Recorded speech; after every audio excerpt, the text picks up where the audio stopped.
ठीक है। तो प्रोसेस स्टेट डायग्राम जो कल मैं डायग्राम शो किया था आप लोगों को, वो डायग्राम बहुत कॉम्प्लेक्स है और वो हायर लेवल पे है। वो डायग्राम भी मैं समझाऊंगा, लेकिन जो नॉर्मल सिंपल डायग्राम है जो हमारी बुक्स में भी है और सभी जगहों पर है, वो डायग्राम आपको समझना है। ये आपकी बुक से ही लिया गया वो डायग्राम है। यहाँ पर आप स्टेट जो देखेंगे प्रोसेस स्टेट डायग्राम में, मेनली आपकी जो स्टेट्स हैं वो है न्यू, रेडी, रनिंग, टर्मिनेट और वेटिंग। ठीक है ना। और यहाँ पर इनके अलावा new, ready, running, terminate, waiting, इसके अलावा जो एक सस्पेंड वेट और सस्पेंड रेडी, ये दो अलग से स्टेट यहाँ पर दी गई हैं। एक्चुअल में जो स्टेट हैं वो रेडी जो स्टेट है उसी के लिए एक सस्पेंड रेडी बनाया गया है, और वेट की स्टेट को एक बनाया गया है सस्पेंड वेट। तो आप देखेंगे कि सस्पेंड वेट से ही हम कहाँ आते हैं, वेट में, और वेट से हम सस्पेंड वेट में आते हैं। उसी तरीके से रेडी से हम कहाँ आते हैं, सस्पेंड रेडी में, और रेडी से हम सस्पेंड रेडी से रेडी में जाते हैं। तो ये एक्स्ट्रा स्टेट बनाई गई हैं, इनके बारे में मैं समझाऊंगा तुम लोगों को कि ये क्यों बनाई गई हैं। फर्स्ट हम नॉर्मल सिंपल सा जो एक्चुअल डायग्राम है प्रोसेस स्टेट डायग्राम का, वो हम समझते हैं। तो यहाँ पर आप देखेंगे न्यू स्टेट है आपकी, रेडी है, रनिंग है, टर्मिनेट है और वेटिंग स्टेट है। इसके साथ साथ प्रोसेस स्टेट डायग्राम में बहुत सारी टर्मिनोलॉजी भी यूज होती है। तो प्रोसेस स्टेट डायग्राम में कॉन्टेक्स्ट स्विचिंग होती है, प्रोसेस स्टेट डायग्राम में आपके शेड्यूलर्स होते हैं, प्रोसेस स्टेट डायग्राम में आपका ये सारी चीजें एक्स्ट्रा हम देखते हैं।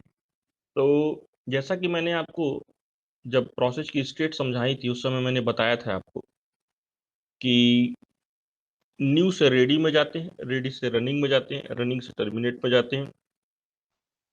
हम रनिंग से वेटिंग में जा सकते हैं और वेटिंग से फिर हम रेडी में जा सकते हैं। हम कभी भी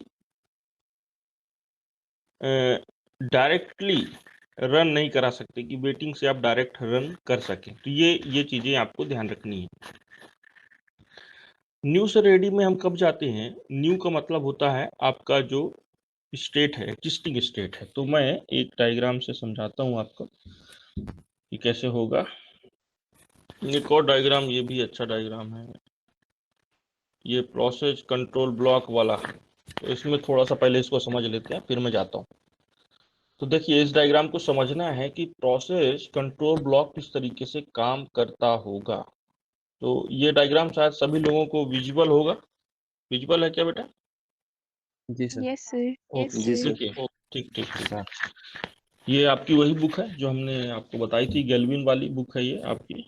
तो देखिए किस तरीके से ये डायग्राम विजुअल होगा। रिकॉर्डिंग ऑन है ना? ठीक। तो देखिए प्रोसेस 0 है और प्रोसेस 1 है। यहाँ पर केवल दो ही प्रोसेस का एग्जाम्पल लिया गया है। बहुत सारी प्रोसेसेज आपके ऑपरेटिंग सिस्टम में रन होती हैं, लेकिन यहाँ पर सिंपली दो प्रोसेस का एग्जाम्पल लिया गया है कि कैसे प्रोसेस कंट्रोल ब्लॉक की क्या जरूरत पड़ती है और प्रोसेस कंट्रोल ब्लॉक का क्या इंपॉर्टेंस है। और तो देखेंगे आप कि किस तरीके से प्रोसेसेस रन होती हैं और जब प्रोसेस एक्सचेंज होती हैं तब क्या इफेक्ट पड़ता है आपके प्रोसेस कंट्रोल ब्लॉक में। प्रोसेस कंट्रोल ब्लॉक अगर किसी को याद ना हो तो एक बार मैं प्रोसेस कंट्रोल ब्लॉक का भी डायग्राम आपको दिखा देना चाहता हूँ। तो ये है प्रोसेस कंट्रोल ब्लॉक, प्रोसेस की स्टेट, प्रोसेस के number, program counter, register, memory limit, list of open files. तो मैंने बोला कि आपको जितने डायग्राम्स मिलेंगे अलग अलग चीजें मिलेंगी, इसमें और भी चीजें ऐड हो सकती हैं जो हमारे पुराने वाले में थे। तो ये प्रोसेस की प्रोसेस स्टेट डायग्राम है जिसको हम नॉर्मली पीसीबी बोलते हैं। ठीक है ना, प्रोसेस कंट्रोल ब्लॉक बोलते हैं। तो ठीक है, तो देखिए कि सबसे पहले प्रोसेस 0 एग्जीक्यूट होने आई। तो प्रोसेस 0 का जो पीसीबी है उसको हमने पीसीबी 0 बोला है, और प्रोसेस 0 का जो पीसीबी है उसको हमने पीसीबी 0 बोला है। प्रोसेस 1 के पीसीबी को हमने पीसीबी 1 बोला है। ये हम ऑलरेडी बता चुके हैं कि हर प्रोसेस का अपना अलग प्रोसेस कंट्रोल ब्लॉक होता है। तो देखिए प्रोसेस कंट्रोल ब्लॉक का क्या रोल होता है। सबसे पहले जब प्रोसेस 0 एग्जीक्यूट होने के लिए आई उसी समय उसकी उस स्टेट को प्रोसेस कंट्रोल ब्लॉक में स्टोर कर लिया गया है कि प्रोसेस 0 की क्या स्टेज है, क्या स्टेट है। तो वो सारी चीजें यहाँ पर प्रोसेस कंट्रोल ब्लॉक में, rest of the information is also stored in your process control block, okay. लेकिन उसकी अभी जो करंट स्टेट, स्टेट का मतलब है कॉन्टेक्स्ट, कि क्या क्या चेंजेस हुए यहां तक आने में, वो सारी चीजें आपकी प्रोसेस कंट्रोल ब्लॉक में क्या कर ली गई, स्टोर कर ली गई। प्रोसेस टू भी ऑलरेडी क्रिएटेड है, लेकिन प्रोसेस टू अभी आइडल है। आइडल क्यों है? क्योंकि अभी प्रोसेस 0 एग्जीक्यूट हो रही है, एक बार में एक ही प्रोसेस एग्जीक्यूट होती है, तो आइडल है। तो प्रोसेस 1 अभी आइडल पड़ा हुआ है। अब ये प्रोसेस 0 जब तक एग्जीक्यूट होगी, प्रोसेस 1 बाकी की जितनी भी प्रोसेस है वो आइडल होंगी।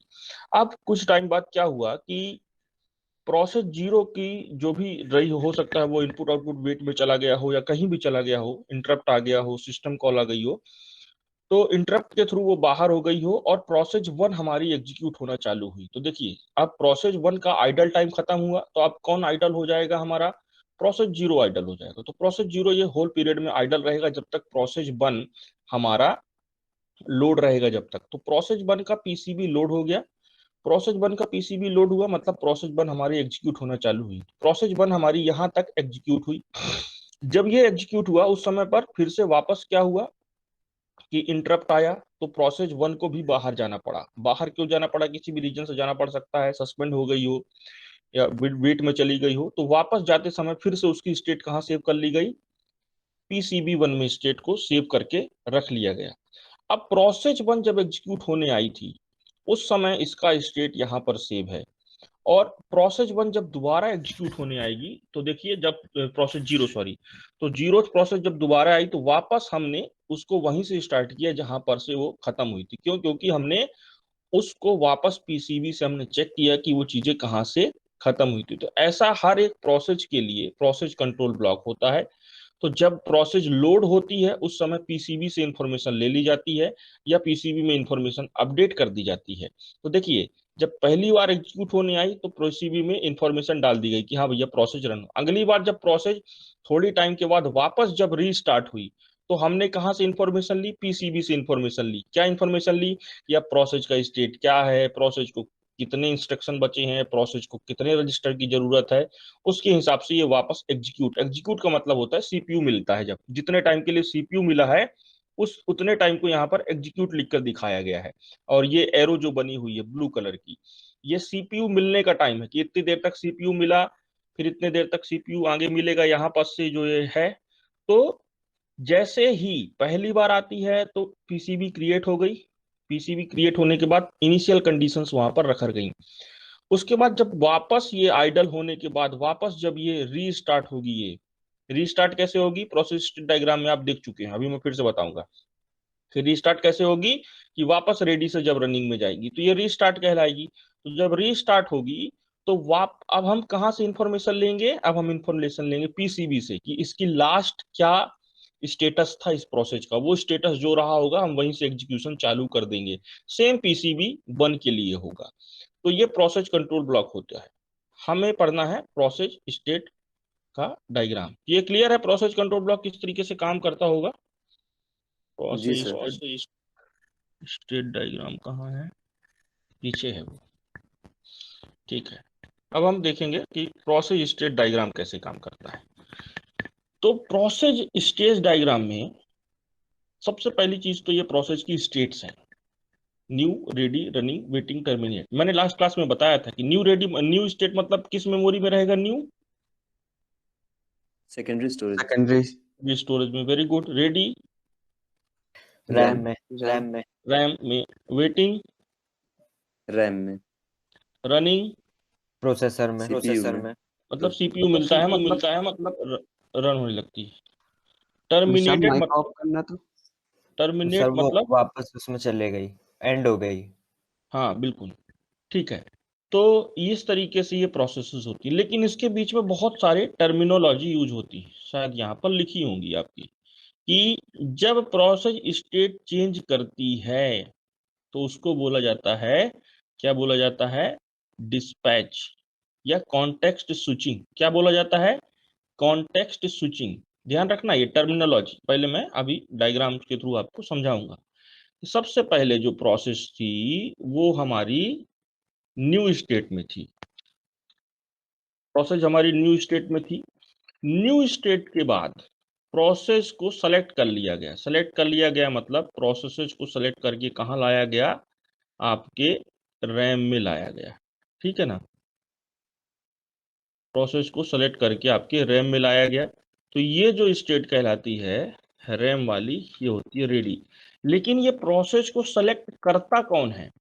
प्रोसेस को सेलेक्ट करता है शेड्यूलर। कौन सेलेक्ट करता है? शेड्यूलर होता है। तो न्यू से रेडी में लेकर आता है शेड्यूलर, और ये शेड्यूलर जो होता है इसको बोलते हैं लॉन्ग टर्म शेड्यूलर। ये मैं बताऊंगा कि इसको लॉन्ग टर्म क्यों बोलते हैं। तो प्रोसेस जो थी हमारी वो आ गई अब न्यू से रेडी में। न्यू से रेडी में कौन लेकर आया इसको? लॉन्ग टर्म शेड्यूलर लेकर आया। अब लॉन्ग टर्म शेड्यूलर इसको न्यू से रेडी में लाया, मतलब ये प्रोसेस हमारी अब तैयार है रन होने के लिए। अब रेडी से जाएगी रनिंग में। तो रेडी से रनिंग में जाने का मतलब है कि हो सकता है कि सीपीयू हमारा क्या हो गया हो? फ्री हो गया हो। जैसे ही सीपीयू फ्री होता है तो प्रोसेस हमारी चली जाती है रेडी से रनिंग में। तो ये प्रोसेस हमारी रेडी स्टेट से रन स्टेट में चली गई। रनिंग स्टेट का मतलब आपको पता है कि सीपीयू मिला। यहां पर भी एक शेड्यूलर लगा होता है, और वो शेड्यूलर होता है कौन सा? लॉन्ग टर्म शेड्यूलर हो गया। तो आना चाहिए शॉर्ट टर्म शेड्यूलर। मैं सबकी मीनिंग बताऊंगा कि इनको शॉर्ट टर्म शेड्यूलर क्यों बोलते हैं, पहले हमें समझते जाएं। तो शॉर्ट टर्म शेड्यूलर क्या करता है? रेडी से प्रोसेस को लेकर जाता है रनिंग में, और जब प्रोसेस एक स्टेट से दूसरे स्टेट को चेंज करती है तो ये जो टर्मिनोलॉजी होती है इसको बोला जाता है कॉन्टेक्स्ट स्विचिंग। ये जो टर्मिनोलॉजी है इसको बोला जाता है कॉन्टेक्स्ट स्विचिंग। दूसरी टर्मिनोलॉजी हमने यहाँ देखी शेड्यूलर्स, ठीक है ना। और ये जब जाती है इसी को हम क्या बोलते हैं? डिस्पैच। और ये डिस्पैच कौन करवाता है? डिस्पैचर।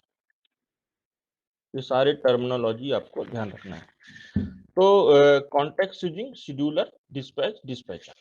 तो यहां से जब न्यू से रीडिंग में प्रोसेस गई मतलब कॉन्टेक्स्ट स्विचिंग हुई। मतलब कॉन्टेक्स्ट स्विचिंग का मतलब है कि प्रोसेस का कॉन्टेक्स्ट स्विच हो गया। और कॉन्टेक्स्ट की इंफॉर्मेशन कौन स्टोर करके रखता है? PCB, process control block. Context का मतलब होता है उसकी इंफॉर्मेशन, वो आपकी चेंज हो गई। स्टेट एक ही कोई इंफॉर्मेशन चेंज हो गई मतलब उसका कॉन्टेक्स्ट चेंज हो गया।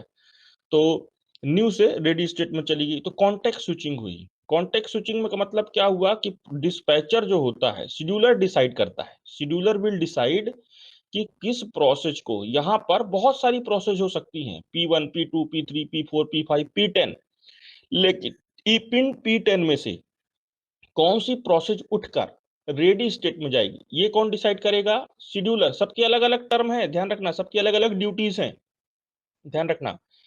कॉन्टेक्स्ट शेड्यूलर ने डिसाइड किया सबसे पहले कि नंबर ऑफ प्रोसेसेस हैं, उन प्रोसेसेस में से किसको उठाकर हम रेडी में ले जाएं। It will decided by the scheduler. यहां पर लॉन्ग टर्म शेड्यूलर काम करता है, वो अलग बात है कि यहां पर लॉन्ग टर्म शेड्यूलर डिसाइड करता है। दूसरा, तो ये शेड्यूलर ने डिसाइड कर लिया, ठीक है। अब लेके कौन जाएगा? लेके जाएगा डिस्पैचर। तो डिस्पैचर क्या करेगा? प्रोसेस को न्यू स्टेट से उठाएगा और कहां लेकर जाएगा? रेडी स्टेट में ले जाएगा। तो ये कौन लेके गया? डिस्पैचर। अब जब ये प्रोसेस डिस्पैच हो गई तो प्रोसेस का क्या चेंज हो गया? कॉन्टेक्स्ट चेंज हो गया। तो ये प्रोसेस का एक स्टेट से दूसरे स्टेट पर जाना क्या कहलाएगा? कॉन्टेक्स्ट स्विचिंग कहलाएगा। तो ये तीन टर्म क्लियर है बेटा? शेड्यूलर, डिस्पैचर और कॉन्टेक्स्ट स्विचिंग। ये तीनों टर्मिनोलॉजी क्लियर है? ठीक है, ठीक है, ओके। कंफ्यूज नहीं होना है, फिर से बताता हूं। शेड्यूलर जो है वो डिसाइड करता है, मतलब शेड्यूलर केवल डिसाइड करेगा कि कौन सी प्रोसेस जाएगी। दूसरा, अब शेड्यूलर ने डिसाइड किया, मतलब यहां से अगर तुम्हें पिकनिक मनाने जाना है तो पापा ने डिसाइड किया कि ठीक है अशरफ जाएगा, किसी के पापा ने डिसाइड किया कि गौतम जाएगा, ये लोग जाएंगे, ठीक है ना। ये डिसाइड हो गया। अब लेके कौन जाएगा? बस लेकर जाएगी। तो बस क्या कहलाएगी? आपकी डिस्पैचर कहलाएगी। उसके बाद आपकी लोकेशन चेंज हो जाएगी, आप घर से पिकनिक स्पॉट तक पहुंच गए, ये कहलाएगा आपका कॉन्टेक्स्ट स्विचिंग। ये आप एक जगह से दूसरे जगह पर पहुंच गए। सेम चीज यहां पर होती है। उसके बाद जब प्रोसेस रेडी स्टेट में रेडी होती है मतलब रैम में वो तैयार है। रैम में है मतलब वो किसी भी समय रन हो सकती है, क्योंकि प्रोग्राम को रन करने के लिए रैम में होना जरूरी है। तो प्रोग्राम अब आपका रैम में स्टोर है। अब रैम पर स्टोर है तो प्रोग्राम को अब शेड्यूलर फिर से डिसाइड करेगा कि किस प्रोसेस को अब हमें रन कराना है, क्योंकि रैम में भी बहुत सारी प्रोसेसेज हो सकती हैं। तो scheduler will take one process कि हाँ भैया इसको हमें भेजना है, कहाँ भेजना है, रनिंग। तो शेड्यूलर विल डिसाइड कि किस प्रोसेस को सीपीयू को हमें असाइन करना है। तो यहाँ पर कौन सा शेड्यूलर होता है, शॉर्ट टर्म शेड्यूलर होता है। नाम क्यों पड़ा ये मैं बताऊंगा बाद में। शॉर्ट टर्म शेड्यूलर होता है। तो ये शॉर्ट टर्म शेड्यूलर ने डिसाइड किया कि रेडी से हमें रनिंग एक प्रोसेस को भेजना है, ठीक है, भेज दिए। अब क्या होगा कि रनिंग में जब प्रोसेस रन हो रही थी, और हो सकता है कि रन होने के बाद उसको फर्दर और भी इंस्ट्रक्शंस की जरूरत ना पड़ी हो, तो जब फर्दर इंस्ट्रक्शन की जरूरत नहीं पड़ेगी उसको, तो वो प्रोसेस क्या हो जाएगी, टर्मिनेट हो जाएगी।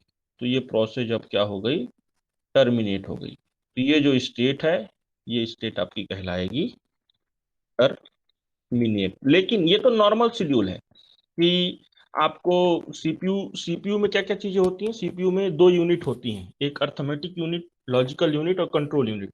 तो अर्थमेटिक लॉजिकल को एक साथ बोल दिया जाता है एएलयू, ठीक है ना, और दूसरी कंट्रोल यूनिट। तो अगर अर्थमेटिकल कोई ऑपरेशन है या लॉजिकल कोई ऑपरेशन है, तो वो सीपीयू खुद से परफॉर्म कर सकता है। सीपीयू को उसके लिए किसी इनपुट आउटपुट डिवाइस या दूसरी बाहरी डिवाइसेस की जरूरत नहीं पड़ेगी। तो अगर हम मान लेते हैं सिंपल सिनारियो कि कोई अर्थमेटिकल ऑपरेशन आया था, तो सीपीयू के पास खुद के रजिस्टर्स होते हैं, वैल्यूज आ गई, सीपीयू ने उसको सॉल्व किया और टर्मिनेट कर दिया कि हाँ भैया सारे इंस्ट्रक्शन हमने पढ़ लिए, बाहर करो इसको। लेकिन एक कंडीशन ये बन सकती है कि सीपीयू के पास एक इंस्ट्रक्शन आया, तो सीपीयू का काम केवल डिकोड करना होता है इंस्ट्रक्शन को। सीपीयू का काम केवल डिकोड करना होता है, मतलब उस इंस्ट्रक्शन में क्या लिखा हुआ है सीपीयू उसको पढ़ेगा और उसके अकॉर्डिंगली उसको कम करवाएगा। उसको अगर उससे खुद से हो जाएगा तो कर देगा, नहीं होगा तो वो भेजेगा दूसरे के पास। तो सीपीयू ने देखा कि ये जो इंस्ट्रक्शन है इसमें इसको किसी इनपुट आउटपुट डिवाइस की जरूरत थी, ठीक है ना। तो अगर किसी इनपुट आउटपुट डिवाइस की जरूरत है, तो सीपीयू क्या करेगा, उसको इनपुट आउटपुट डिवाइस के पास भेज देगा, ठीक है। तो सीपीयू ने उसको क्या किया, इनपुट आउटपुट डिवाइस। तो इसीलिए ये जो प्रोसेस है इसका नाम अगर आप देखेंगे यहाँ पर, तो वेटिंग, कुछ लोग इसको आयो वेट भी बोलते हैं, ठीक है ना। तो इसीलिए यहाँ पर लिखा है आयो आर इवेंट वेट, ठीक है ना। तो कुछ लोग इसको आयो वेट भी बोलते हैं, कुछ लोग इसको सिंपल वेटिंग स्टेट बोलते हैं, ठीक है ना। जैसे यहाँ पर देखेंगे आप, वेट या ब्लॉक दो। तो ब्लॉक का मतलब ये होता है कि किसी पर्टिकुलर रीजन से, मैं डायग्राम में जाता हूँ, किसी पर्टिकुलर रीजन से सीपीयू ने वो इंस्ट्रक्शंस में कुछ कमियां लगी या इंस्ट्रक्शन उसको सही नहीं लगे, यहाँ कुछ चीजें यहाँ पर सही नहीं है या गलत एड्रेस की डिमांड कर दी, तो प्रोसेस को उसको वो सस्पेंड या वेट में, तो बहुत जगहों पर इसी स्टेट को क्या बोल दिया जाता है, तो वेट तो बोला ही जाता है, लेकिन कुछ लोग इसको सस्पेंड भी बोल देते हैं, नॉर्मल। तो सस्पेंड बोला जाता है कुछ लोग, या वेट बोल देते हैं, या कुछ लोग इसको आयो वेट भी बोल देते हैं। मैक्सिमम वेट हम आयो इनपुट आउटपुट डिवाइस जो कि हमारे सिस्टम में लिमिटेड होती हैं, बहुत स्लो होती हैं एज कंपेयर टू सीपीयू, तो उनको टाइम लगता है प्रोग्राम्स को रन करने में। इस वजह से जब उनको टाइम लगता है, तो यहाँ पर वेट करने के लिए हम इनको छोड़ देते हैं, ठीक है ना। अब क्या होगा, जब वेटिंग इनकी खत्म हो जाएगी, तो ये वापस सीपीयू के पास डायरेक्टली नहीं जा सकती हैं। सबसे पहले इनको अपनी एंट्री रैम को बतानी पड़ेगी, मतलब सबसे पहले इनको अपनी एंट्री बोलनी पड़ेगी कि हाँ अब हम रेडी हैं, अब हमारा वेटिंग टाइम जो है वो खत्म हो चुका है। तो ये कहाँ जाएंगी, वापस रेडी स्टेट में जाएंगी। तो ये सिंपल सिनारियो है। दूसरा सिनारियो कि रनिंग से डायरेक्ट वेटिंग में भी जाया जा सकता है, रनिंग स्टेट से डायरेक्ट वेटिंग स्टेट में भी आप जा सकते हैं। तो रनिंग से आप वेटिंग स्टेट में जाएंगे किस कंडीशन में जाएंगे, जब कोई इंटरप्ट होगा। तो अगर उस समय किसी डिवाइस की जरूरत नहीं है, उस समय किसी इनपुट आउटपुट डिवाइस की जरूरत नहीं है, तो वेट में तो हम भेजेंगे नहीं। तो इंटरप्ट हुआ तो हम डायरेक्टली उसको कहाँ भेज सकते हैं, रेडी स्टेट में वापस भेज सकते हैं। जैसा आप ये डायग्राम में देखेंगे कि देखिए इंटरप्ट हुआ तो रनिंग से रेडी में भी चला गया। और नॉर्मल शेड्यूल में क्या होता है कि शेड्यूलर या डिस्पैच होता है, ये डिस्पैच हुआ, और अगर इंटरप्ट आ गया मतलब कोई हायर प्रायोरिटी की प्रोसेस आ गई, या कोई ऐसी प्रोसेस आ गई जिसको पहले रन करना है, तो हम इंटरप्ट के थ्रू उसको बाहर भेज सकते हैं, ठीक है ना। तो ये डायग्राम हुआ। अब इसी को, अगर ये पहली बार आया मतलब प्रोसेस हमारे सिस्टम में एडमिट हुई, तो इसी को एडमिटेड लिखा जाता है। और यहां से गई मतलब प्रोसेस हमारी लास्ट है, तो बाहर हो गई, एग्जिट हो गई। ये जो है ये जो कहलाता है, ये कहलाता है आपका डिस्पैच। ये नॉर्मल रनिंग जो होती है ये डिस्पैच हो गई। और यहाँ अगर ये वापस आ रही है तो इसको बोल दिया जाता है इंटरप्ट। ये आपकी आवाज इंटरप्ट। कट रही हेलो, है। जी सर, अभी ठीक है। ठीक है। तो ये हो गया है आपका।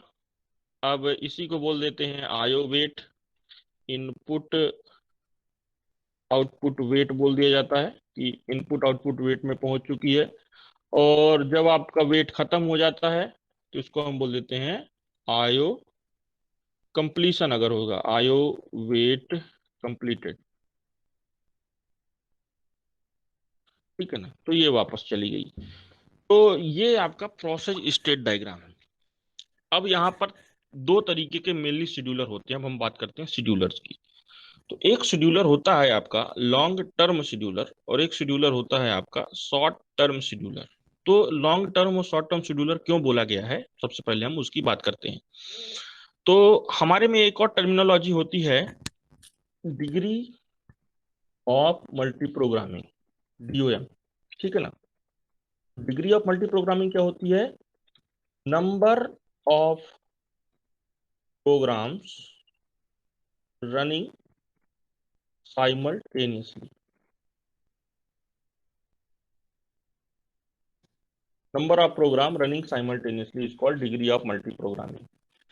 तो इसको अब नॉर्मल शब्दों में अगर हम समझें तो इसका मतलब ये होता है कि हमारा जो CPU है, हमारा जो ऑपरेटिंग सिस्टम मैक्सिमम कितने प्रोग्राम को एक साथ रन कर सकता है, वो डिग्री ऑफ मल्टी प्रोग्रामिंग होती है। अब हम मान लें कि हमारा ये अगर uniprocessor uniprogramming system होता तो क्या होता कि डिग्री ऑफ मल्टी प्रोग्रामिंग मतलब एक होगी, यूनी प्रोग्रामिंग मतलब सिंगल प्रोग्रामिंग सिस्टम है। लेकिन मल्टी प्रोग्रामिंग में डिग्री ऑफ मल्टी प्रोग्रामिंग मतलब कि कितनी हो सकती है, वो डिपेंड करती है कि आपके प्रोसेस किस साइज कर हैं, किस साइज के हैं, आपकी मेमोरी किस टाइप से डिवाइडेड है। इन सब चीजों पर वो फैक्टर्स होते हैं जो डिग्री ऑफ मल्टी प्रोग्रामिंग को वेरी करवा सकते हैं। ये भी हम पढ़ेंगे कि किस तरीके से वेरी होती है, आगे पढ़ेंगे। तो अभी हम नॉर्मली मान के अगर चलें कि हमारे इस पूरे के पूरे इस सिस्टम की, जो सिस्टम का डायग्राम हमने बनाया है, इसकी डिग्री ऑफ मल्टी प्रोग्रामिंग मान लेते हैं 5 है। मतलब 5 प्रोग्राम एक साथ रन होते हैं। तो ये मैं इसलिए समझा रहा हूँ इस एग्जाम्पल को लेकर कि लॉन्ग टर्म शेड्यूलर और शॉर्ट टर्म शेड्यूलर का मतलब हम समझें। तो देखिए क्या होता है कि हमारे डिग्री ऑफ मल्टी प्रोग्रामिंग 5 है, मतलब रैम में हमारे एक साथ 5 प्रोग्राम रह सकते हैं। रैम में हमारे एक साथ कितने प्रोग्राम रह सकते हैं? 5। अब P1 P2 P3 P4 ये प्रोग्राम हमारे रैम में है और P5 कहां पर है? हमारा रनिंग स्टेट में है। लेकिन क्या होगा, कुछ टाइम के बाद इसको हमने वेट में भेजा। जैसे ही P5 हमारा वेट में जाएगा उस समय हमारा CPU फ्री हुआ तो तुरंत क्या करेगा, ये इसको उठाकर एक प्रोग्राम को शॉर्ट टर्म शेड्यूलर यहाँ ले आएगा। तो देखिए अभी भी पूरे सिस्टम में कितने प्रोग्राम है? 5। मतलब लॉन्ग टर्म शेड्यूलर का काम अभी भी नहीं आया। अब क्या होगा, वापस फिर से P4 को भी किसी न किसी चीज की जरूरत पड़ेगी, कोई इंटरप्ट आ गया तो वापस यहाँ आ गया, तो फिर CPU फ्री हुआ तो वापस इसने यहाँ पर भेज दिया P3 को। तो क्या होता है कि जो शॉर्ट टर्म शेड्यूलर होता है ये बहुत कम टाइम इंटरवल पर ये एक्टिव होता है। मतलब कि तुरंत इसको फटाफट चीजों को क्या करनी, क्योंकि CPU बहुत नैनो सेकेंड्स लेता है। कुछ नैनो सेकंड में ही वो इंस्ट्रक्शन को रीड करके, इंस्ट्रक्शन ने जिस भी चीज की डिमांड की है, अगर रैम की डिमांड की है, अगर इनपुट आउटपुट डिवाइस की डिमांड की है, अगर इलीगल इंस्ट्रक्शन है कोई, तो ये सब चीजें वो चेक करके और उसको उस पर्टिकुलर स्टेट तक भेज देता है। तो उस समय CPU क्या होता है, तुरंत फ्री हो जाता है। जब CPU फ्री हो गया तो तुरंत शॉर्ट टर्म शेड्यूलर क्या करता है, एट दैट टाइम ये बिल्कुल वहां से बोलेगा कि चलो अब इस प्रोसेस को यहाँ पर लेके जाओ। तो डिस्पैचर क्या करेगा, उस प्रोसेस को उठाएगा और दूसरी जगह पर ले जाएगा, रनिंग पे ले जाएगा। CPU फिर माइक्रो नैनो सेकंड में पढ़ा, फिर वापस भेज दिया कहीं पर, फिर CPU फ्री हो गया। लेकिन अभी भी रेडी, रनिंग और वेट मिलाकर, तीनों को मिलाकर अभी भी 5 प्रोसेसेस अभी हमारे सिस्टम में हैं। मतलब लेकिन कुछ टाइम के बाद ऐसा हुआ कि कोई एक प्रोसेस थी जो पूरी कंप्लीट हो गई, पूरे इंस्ट्रक्शंस रीड हो गए और वो किसी स्टेट में आ गई, एग्जिट स्टेट में, टर्मिनेट स्टेट में आ गई। तो वो टर्मिनेट होकर बाहर गई। अब जैसे ही बाहर गई तो अब कितने प्रोग्राम बचे? टोटल 4। लेकिन डिग्री ऑफ मल्टी प्रोग्रामिंग क्या थी? 5। तो डिग्री ऑफ मल्टी प्रोग्रामिंग को मेंटेन करने के लिए लॉन्ग टर्म शेड्यूलर अब एक्टिव हुआ और लॉन्ग टर्म शेड्यूलर ने देखा अच्छा डिग्री ऑफ मल्टी प्रोग्रामिंग घट गई है, रेडी स्टेट में अब केवल 4 ही बची हैं। तो वो क्या करेगा, एक प्रोग्राम को उठाएगा और यहां भेज देगा। एक ही को क्यों उठाएगा? क्योंकि एक बाहर हुई है। अगर वो 2 को भेज नहीं सकता क्योंकि डिग्री ऑफ मल्टी प्रोग्रामिंग कितनी है? 5 है।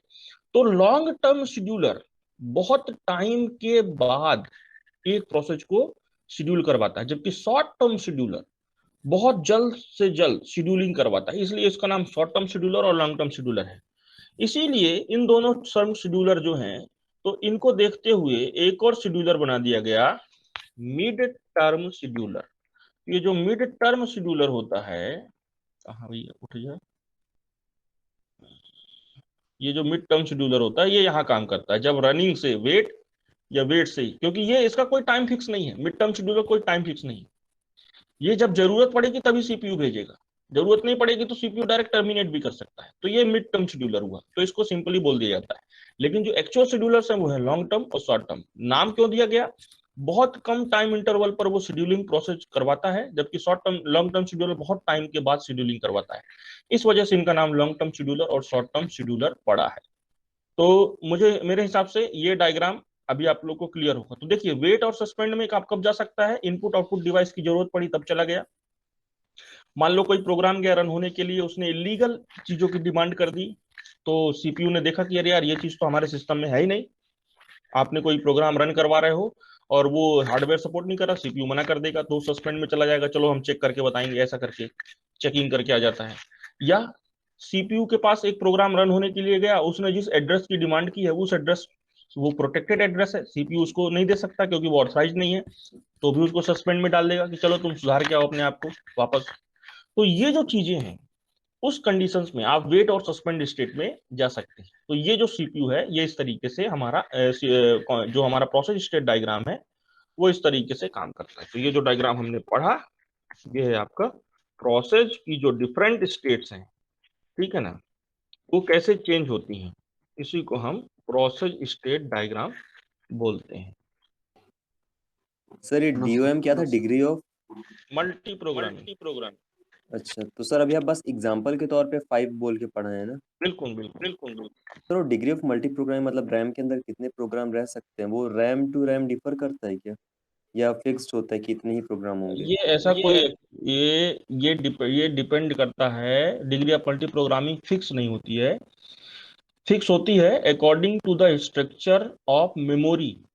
तो when we will study about memory management, at that time we will discuss कि डिग्री ऑफ मल्टी प्रोग्रामिंग किसी एक टाइप का जो मेमोरी मैनेजमेंट होता है उसमें फिक्स होती है, और एक दूसरे टाइप का होता है उसमें वेरिएबल होते हैं। तो degree of multi programming can also be changed और fixed, it depends on the memory allocation techniques. Okay, तो मेमोरी एलोकेशन टेक्निक्स होती हैं, दो टाइप की होती हैं, हम पढ़ेंगे मेमोरी मैनेजमेंट में।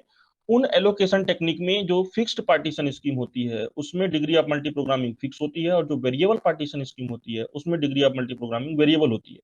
तो कुल मिलाकर ये मतलब है कि मेमोरी हम किस तरीके से एलोकेट कर रहे हैं, प्रोसेस हमारे सिस्टम में क्या मेथडोलॉजी है मेमोरी को एलोकेट करने की, या हमारी मेमोरी किस तरीके से डिवाइड है, उस पर डिपेंड करता है degree of multi programming. Degree of multi programming आपके सिस्टम की कैपेसिटी पे डिपेंड करता है, आपका सिस्टम कितने प्रोग्राम्स को एक साथ रन कर सकता है, ये है डिग्री ऑफ मल्टी प्रोग्रामिंग।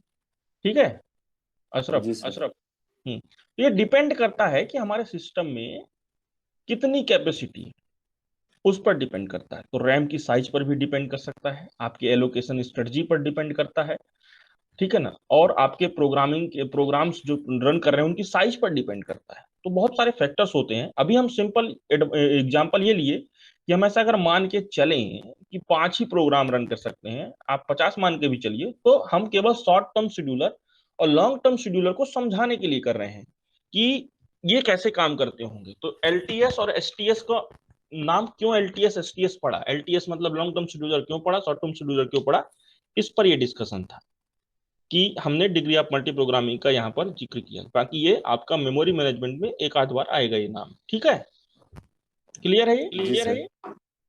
ये टर्मिनोलॉजी क्लियर है सभी को कि what is scheduler, what is dispatcher, what is dispatch, what is context switching? अभी भी डाउट है इन जो टर्मिनोलॉजी जो नीचे लिखी गई है, आप पूछ सकते हो। What is context switching? Context switching का मतलब क्या होगा, कौन समझाएगा? कॉन्टेक्स्ट स्विचिंग सर, एक स्टेट से दूसरे स्टेट में जब कोई प्रोसेस ट्रांसफर होती है, डिस्पैच होती है, तो उसे कॉन्टेक्स्ट स्विचिंग कहेंगे। ओके लाइक न्यू से रेडी में गई तो उसका कॉन्टेक्स्ट स्विच हुआ, रेडी से रन में गई तो उसका कॉन्टेक्स्ट पे स्विच हुआ। Changing a state of a process from one two another is called context switching. ठीक है, फिर कौन करवाता है कॉन्टेक्स्ट स्विचिंग? शेड्यूलर। कौन करता है? डिस्पैचर। डिस्पैच। ये बिल्कुल टर्मिनोलॉजी अब ध्यान रखना है, कोई भी चीज याद करने की नहीं है। सिंपल सा जो मैंने आपको एग्जांपल भी दिया कि आप अपने घर से कॉलेज आए, ये कॉन्टेक्स्ट स्विचिंग हो गई। कौन लेकर आया? बस लेकर आई, तो ये डिस्पैचर हो गया। किसने डिसाइड किया? तो उस केस में अब डिसाइड कौन करता है? हम बोल सकते हैं आप ही ने डिसाइड किया, आप ही शेड्यूलर हो कि हाँ मुझे आज कॉलेज जाना है, तो आपने डिसाइड किया कि आज मैं कॉलेज जाऊंगा। नहीं जाना तो आपने डिसाइड किया आज मैं कॉलेज नहीं जाऊंगा। उस केस में आप ही शेड्यूलर हो। तो इस तरीके से ये आपका कॉन्टेक्स्ट स्विचिंग, डिस्पैचर, शेड्यूलर, तो ये टर्मिनोलॉजी ये यूज होती है हमारे प्रोसेस स्टेट डायग्राम में। तो ये प्रोसेस स्टेट डायग्राम था, वही डायग्राम यहाँ पर भी बना हुआ है, सेम चीज है, कुछ अलग नहीं है। ध्यान रखना है लेकिन स्टेट का ट्रांजिशन, जो एरोज है ये बहुत इंपॉर्टेंट है। आप कभी भी आप रनिंग से रेडी में जा सकते हैं, रेडी से रनिंग में। जब आप रेडी से रनिंग में जाएंगे आप रन होने के लिए जा रहे हैं, लेकिन अगर सीपीयू डायरेक्ट आपको रेडी में भेज रहा है, इसका मतलब है कि इंटरप्ट हुआ है। इंटरप्ट हुआ है मतलब कि कोई जो नई प्रोसेस रन होने के लिए आ रही है उसका रन होना ज्यादा इंपॉर्टेंट है जो अभी करंट रन हो, इसलिए सीपीयू उसको छोड़ के तुरंत उसको भेज देता है, तुम रेडी में वापस जाओ। क्योंकि उस समय जो इंस्ट्रक्शन वो पढ़ रहा था उसमें ऐसा कोई इंस्ट्रक्शन नहीं था कि उसको वेट में भेज दे और कहीं भेज दे। इसलिए करंट प्रोसेस को जो हमने इंटरप्ट वाला पढ़ा हुआ है उसको भेजा रैम में, उसकी स्टेट सेव हो गई और वो दूसरी प्रोसेस को यहाँ पर एग्जीक्यूट करने लगा। तो ये ध्यान रखना है। क्लियर है बेटा सभी को? जी सर। ठीक है, तो यस सर। क्लियर है। ये तो अच्छा शेड्यूलिंग पढ़ेंगे तब आएगा। ठीक है, अब मैं दूसरा डायग्राम समझाता हूँ आपको। ये इसमें जो स्टेट आई है, ये डायग्राम आपको कहीं मिलेगा नहीं। ये डायग्राम कुछ जगहों पर ऑनलाइन में अवेलेबल है, तो लेकिन इसका उतना वैल्यू नहीं है जो हमें उस बुक के डायग्राम से हमने पढ़ा। इसने केवल ये बताया कि वेट और ब्लॉक जो स्टेट है, वेट और ब्लॉक के जब वेटिंग वो करता है या ब्लॉक करता है तो हो सकता है उसमें कुछ टाइम बाद वो सस्पेंड हो जाए। सस्पेंड क्यों हो जाएगा? कि उसका टाइम लिमिट खत्म हो जाएगा या कुछ ऐसा रीजन होगा कि उसको हमें सस्पेंड करना पड़े। तो सस्पेंड करने के बाद उसको हम सस्पेंड रेडी, मतलब रैम का ही एक पार्ट है। हम रेडी स्टेट में गए, लेकिन रेडी में जाने के बाद पता चला कि यार हमारे में अभी कुछ चीजें कंप्लीट नहीं है, तो आप वापस थोड़ा सा पीछे गए और कुछ करने लगे, वो एक सस्पेंड रेडी टाइप का स्टेट कहलाता है। तो हम बोल सकते हैं कि जब प्रोसेस रेडी से सस्पेंड रेडी स्टेट में मूव होती है, ठीक है ना, तो ये कब होता होगा? कि जब रैम पर ही हायर प्रायोरिटी की प्रोसेस जो होती हैं वो आ जाती हैं और लोअर प्रायोरिटी की प्रोसेस को उस समय हम सस्पेंड रेडी में डाल सकते हैं। मतलब मेन मेमोरी हमारी फुल है, मेन मेमोरी फुल हो गई, लेकिन हायर प्रायोरिटी की जो प्रोसेसेस थी उनको रन करना जरूरी था, तो उनको जब उठाकर हम रैम में लेकर आते हैं तो हम क्या करते हैं? सस्पेंड रेडी में उनको डाल देते हैं जो कम प्रायोरिटी की है। मतलब एक मिलाकर कुल मिलाकर ये हुआ कि रेडी स्टेट में हम बहुत सारी प्रोसेस को उठाकर लाए, लेकिन न्यू में एक और नई प्रोसेस तैयार हो गई रन होने के लिए, जिसकी जो प्रायोरिटी है वो जितनी भी प्रोसेस रेडी में है उनसे ज्यादा थी। तो अब हम उसको लाएंगे, जब हम उसको लाएंगे तो क्या होगा कि जो सस्पेंड इस रेडी में हम भेजेंगे, किसको भेज देंगे?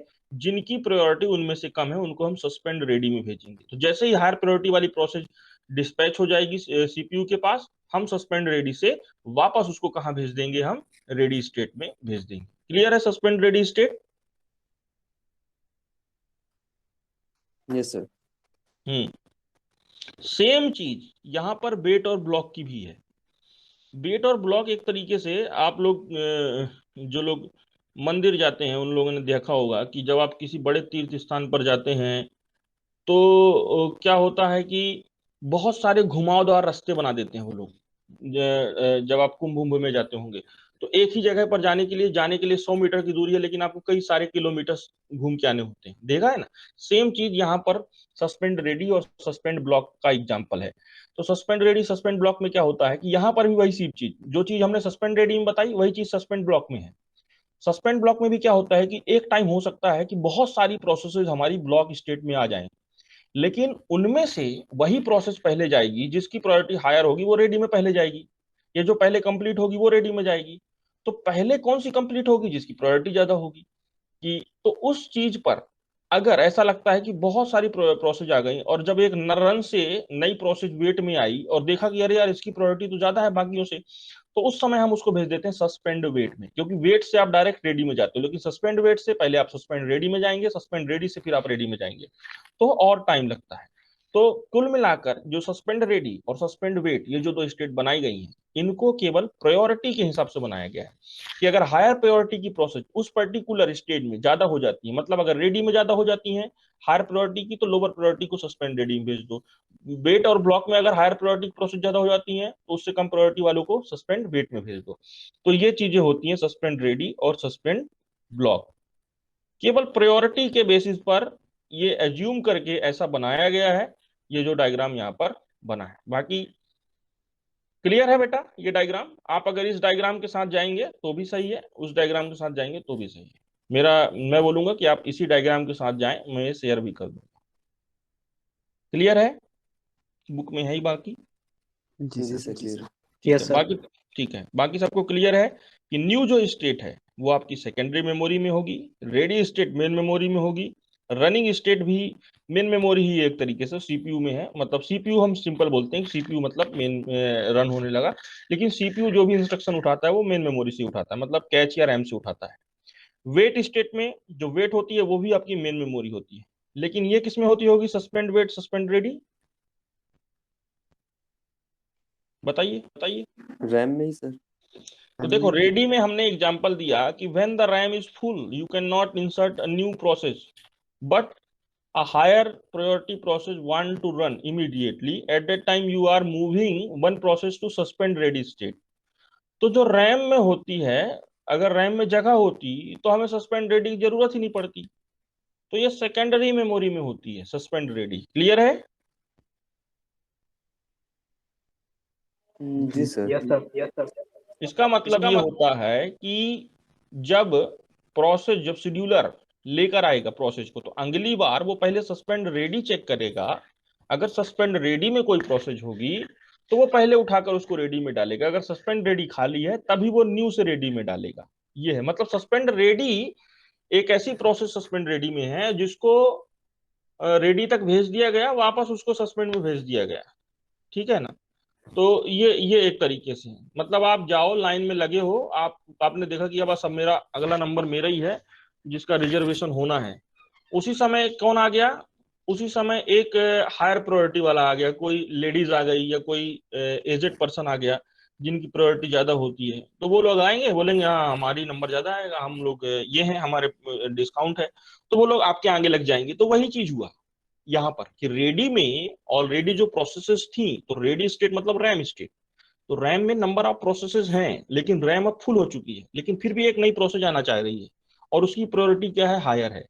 तो हम क्या करते हैं, रैम से जो लोअर प्रायोरिटी वाली प्रोसेस थी उसको हम भेज देते हैं सस्पेंड रेडी, तो वो सस्पेंड रेडी में चली गई। तो अब आपको ध्यान रखना है कि अगर न्यू और सस्पेंड रेडी में से लॉन्ग टर्म शेड्यूलर कोई प्रोसेस को अगली बार उठाएगा तो वो चेक करेगा पहले सस्पेंड रेडी में, अगर उसको मिलता है तो पहले सस्पेंड रेडी से वो पास डालेगा, उसके बाद ही वो न्यू से उठाएगा। तो इसी तरीके से सस्पेंड वेट जो स्टेट है ये भी आपकी सेकेंडरी मेमोरी में होती है। ये आप अगर नहीं भी लिखते हैं तो कोई जरूरत नहीं होती है, एक तरीके से ये न्यू का ही पार्ट में आ जाते हैं सारी प्रोसेसेस। सस्पेंड का मतलब ही होता है कि उसको हटा दिया गया है। अब सस्पेंड का मतलब है कि वो वापस वापस वापस जाएगी, उसकी चेकिंग करेंगे, अगर यूजर रन कर रहा है, यूजर प्रोसेस है, तो यूजर चेक करेगा आखिर ये रन क्यों नहीं हो रही है, तो वापस उसको फिर वो रेडी में भेजते हैं। एक तरीके से ऐसा होता है। लेकिन ये हम सस्पेंड वेट इसलिए बोल रहे हैं क्योंकि जब आप उस प्रोसेस को रन कर रहे हैं और उसमें कोई एरर आया तो पहले आप उसी को सॉल्व करते हो, इस वजह से एक सस्पेंड वेट और सस्पेंड रेडी स्टेट यहाँ पर बना दी गई। क्लियर है बेटा? तो सस्पेंड वेट और सस्पेंड रेडी सेकेंडरी मेमोरी में होगा। क्लियर है? जी सर। लेकिन वेट जो स्टेट है, नॉर्मल जो वेट स्टेट है, वो आपकी मेन मेमोरी में होगी। तो ये आप sir normal weight main memory में होगा बोले आप? हाँ, ये वेट और ब्लॉक मेन मेमोरी मतलब रैम ही होता है, मेन मेमोरी मतलब रैम होता है। ठीक है? सेकेंडरी मेमोरी मतलब आपका हार्ड डिस्क हो सकता है, पेन ड्राइव हो सकता है, या आप जो भी सीडी हो सकता है, डीवीडी हो सकता है। बाकी जो मेन मेमोरी है वो आपकी रैम है। क्लियर है? जी सर। ओके। Yes sir. ठीक है, तो अच्छी बात है। तो ये बाकी डेफिनेशन है, ये वाला पीडीएफ भी मैं शेयर कर दूंगा कि new state, a process is said to be in new state when a program present in the secondary memory is initiated for execution. तो ये न्यू स्टेट हो गई। मतलब आपने एक प्रोग्राम लिखा, अगर हम सिंपल बात करें, अगर आप सी या जावा के प्रोग्राम लिख रहे हैं तो आपने एक प्रोग्राम लिखा, तो प्रोग्राम सेव कहाँ होता है आपका? न्यू स्टेट में। लेकिन आप उसको रन करने के लिए लिख रहे हो तुरंत, उसके बाद आप उसको रन करते हो, जब रन करते हो तो वो रैम में आकर रन होता होगा। तो ये स्टेट जो हो गई new. Ready, a process moves from new state to ready state after it is loaded into the main memory and is ready for execution। कुल मिलाकर ये है कि अगर प्रोसेस रेडी में है मतलब वो अब रन होने के लिए बिल्कुल तैयार है। In ready state the process waits for its execution by the processor. मतलब रेडी है, अब प्रोसेसर जैसे ही फ्री होगा तो उसको रेडी से रनिंग पर लेके जाया जाएगा। कौन लेके जाता है? कौन लेके जाता है? Dispatcher, dispatcher. और डिसाइड कौन करेगा? Scheduler. Very good. In multi programming environment many process may be present in the ready state. ये हम डिस्कस कर चुके हैं कि रेडी में 4-5 प्रोसेस हो सकती हैं, एक एक करके उनको उठाकर लेके जाया जाएगा। ये थ्योरी है जो मैंने समझाया, वही लिखा हुआ है। Run state, a process moves from ready state to run state after it is assigned the CPU for execution. मतलब सीपीयू मिला मतलब वो रनिंग स्टेट में आ गई, सिंपल सी बात है। टर्मिनेट स्टेट, प्रोसेस कंप्लीट हो गई मतलब टर्मिनेट हो जाएगी। A process moves from run state to terminate after its execution is completed. जैसा हमने अभी पहली या दूसरी क्लास में डिस्कस किया था कि मान लो कि एक प्रोग्राम में 5 इंस्ट्रक्शंस हैं, वो पांचों इंस्ट्रक्शन जब एग्जीक्यूट हो जाएंगी तो वो प्रोसेस के पूरे इंस्ट्रक्शंस एग्जीक्यूट हो चुके हैं, तो वो क्या हो जाएगी? टर्मिनेट हो जाएगी। ठीक है ना? और ये भी हमने डिस्कस किया था पीसीबी जब पढ़ा था कि जैसे ही प्रोसेस आपकी टर्मिनेट होती है, पीसीबी जो आपका प्रोसेस कंट्रोल ब्लॉक होता है is deleted by the operating system because it is maintained by the operating system. PCB is maintained by the operating system and after completion of that process PCB is deleted by the operating system। क्योंकि जो चीज है नहीं उसका record रख कोई मतलब नहीं है।